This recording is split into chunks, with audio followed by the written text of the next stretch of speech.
nggak lebih memilih untuk nggak mendekati lingkungan yang kurang baik, yang aku anggap kurang baik ya. Jadi kalau aku sih lebih memilih untuk menghindari itu dan bergabung atau berteman dengan lingkungan atau teman-teman yang positif dan yang berdampak baik aja. Yang berdampak gitu. baik aja ya, gitu. Menurut kamu gimana?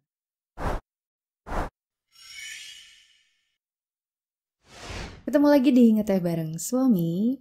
Hari ini kita akan ngebahas apa nih? Kita akan ngebahas mungkin ungkapan atau nasihat ya.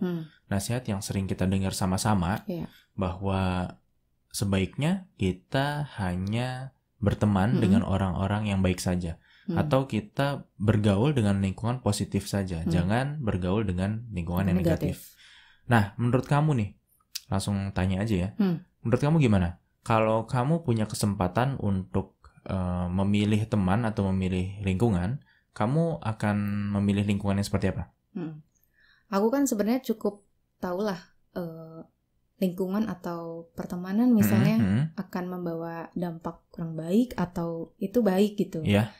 Nah, karena kepekaan itu, dan aku adalah orang yang jujur, mudah terbawa dan gak enakan.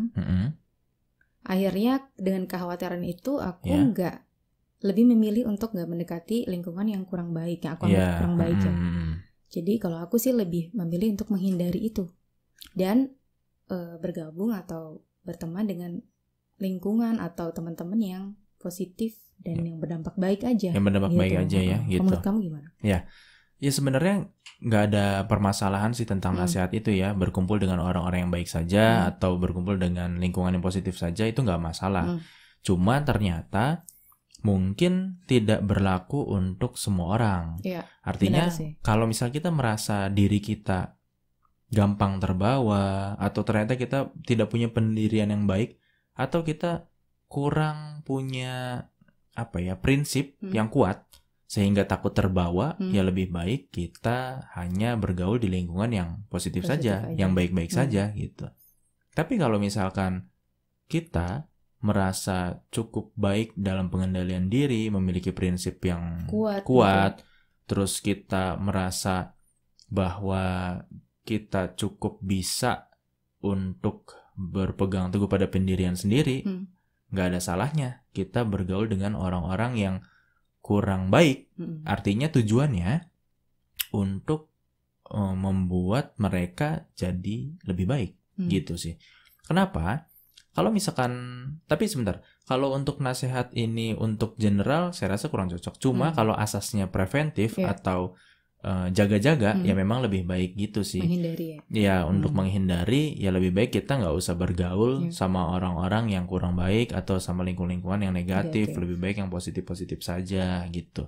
Cuma kalau hal ini benar-benar dilakukan oleh semua orang, coba bayangkan, berarti tidak ada kriminal yang ini dong, yang yang bertaubat nanti.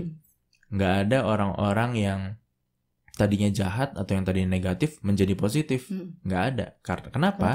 Karena tidak ada yang ngedeketin, tidak ada orang baik di sekelilingnya gitu.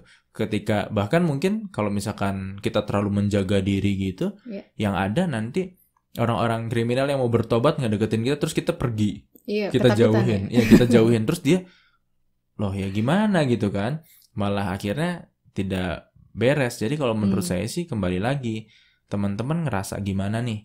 Kalau teman-teman ngerasa cukup baik untuk mengendalikan diri, punya prinsip yang cukup kuat, ya nggak ada salahnya untuk mengajak teman-teman yang kurang baik itu untuk menjadi lebih baik, gitu.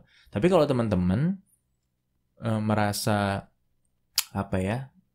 mudah terbawa atau nggak enakan, takutnya nanti diajakin yang enggak tapi nggak bisa menolaknya, ya lebih baik jangan, gitu sih. Kayaknya termasuk pada tentang ini juga ya, tentang lingkungan kerja juga. Iya kan? Iya, benar-benar. Ya kayak misalkan soalnya suka bolos kerja, suka bolos kerja, pulang sebelum waktunya gitu, atau masuknya lebih telat. Kalau misalkan udah ngegeng, kita paling rajin sendiri, nggak enak juga, gitu kan. Jadi kita harus ikut-ikutan. Tapi kalau misalkan kita cukup punya pendirian yang kuat, mungkin teman-teman yang tadi suka bolos kerja jadi nggak enak juga, jadi ikutan rajin. Bisa jadi seperti itu sih. Kalau misalnya kitanya rajin gitu ya, iya. kita nggak pernah iya, tapi kita rajin tapi tetap baik, nggak ngeledekin yang males, nggak nyindir. Kalau gitu sih nanti jadi ribut sih sebenarnya. Makanya tergantung nih teman-teman mau gimana. Pasti teman-teman juga ada yang pro, ada yang kontra juga. Kalau misalkan teman-teman nggak mau ambil risiko, ya udah nggak apa-apa. Tapi saya yakin ada teman-teman yang memang pendiriannya kuat, terus punya kemampuan untuk mempengaruhi orang lain agar lebih baik. Ya saya rasa nggak ada salahnya untuk teman-teman bisa mengajak lingkungan untuk bisa baik bisa berubah untuk gitu bisa lebih baik gitu aja. Jadi jangan segen-segen ya kalau misalnya yang punya kemampuan atau punya pengaruh, misalnya nih yang misalnya preman-preman gitu yang suka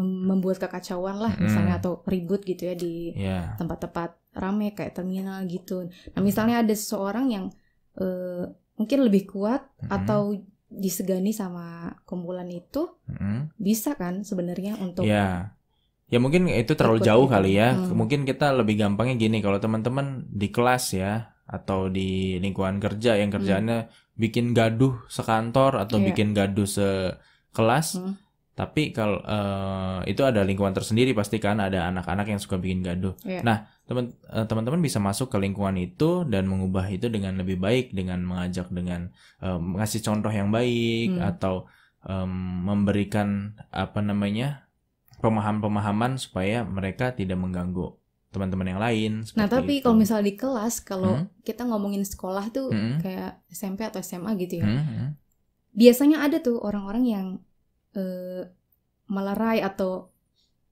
coba diem deh, jangan ribut gitu kan. Tapi justru malah dimusuhin. Iya, kenapa dimusuhin? Karena beda sendiri, kan dia minoritas. Enggak, gitu. Bukan. Kenapa dimusuhin? Karena dia sebenarnya nggak masuk ke lingkungan itu. Bukan menjadi sahabat dulu. Dia langsung tiba-tiba datang jadi sok pahlawan. Kalian diam semua, jangan sampai nanti saya laporin gitu kan. Itu menyebalkan, pasti dimusuhin. Tapi kalau kita pelan-pelan di situ, kita jadi sahabat mereka, sama-sama bermain, tapi kita ngajak sedikit-sedikit, yuk daripada ribut kita ngerjain tugas aja, atau daripada ribut kita masih mending ini aja deh, rencanain untuk nanti kalau setelah pulang sekolah ngapain gitu segala macam, pasti akan lebih diterima. Kalau misalnya teman-teman tiba-tiba langsung datang ke tempat yang seperti itu, tiba-tiba jadi pahlawan kesiangan, mau nyuruh gini nyuruh gitu, atau sok jadi guru BK gitu ya, yang pengen ngedisiplinkan tiba-tiba ya pasti nggak bisa berhasil sih. Kalau menurut saya perlu proses dimanapun, baik sekolah, kantor ataupun apapun, ataupun harus lingkungan apapun harus pelan-pelan lah. Iya, nggak bisa kayak kalau di lingkungan mungkin lebih ke ngelihat gitu ya, ibu-ibu nyapu di pinggir jalan, ternyata hasil bekas sapuannya masukin ke saluran air tuh, ke selokan misalkan. Itu kan hal yang tidak baik kan? Ya kalau kita tiba-tiba lewat terus Bu, jangan buang sampah sembarangan dong. Pasti dia tersinggung walaupun dia salah. Harusnya gimana? Harusnya ya mungkin kita harus deketin sama-sama, kita juga nyapu juga, terus ketika dia mau ketika dia gampangnya sih ya, ketika dia mau buang tuh, kita kan udah tahu kan, udah biasa gitu.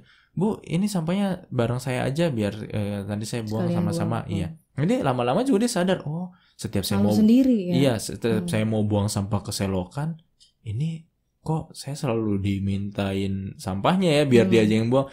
Itu jadi nggak enak lama-lama. Gitu. Nggak enak, akhirnya dia punya kesadaran sendiri.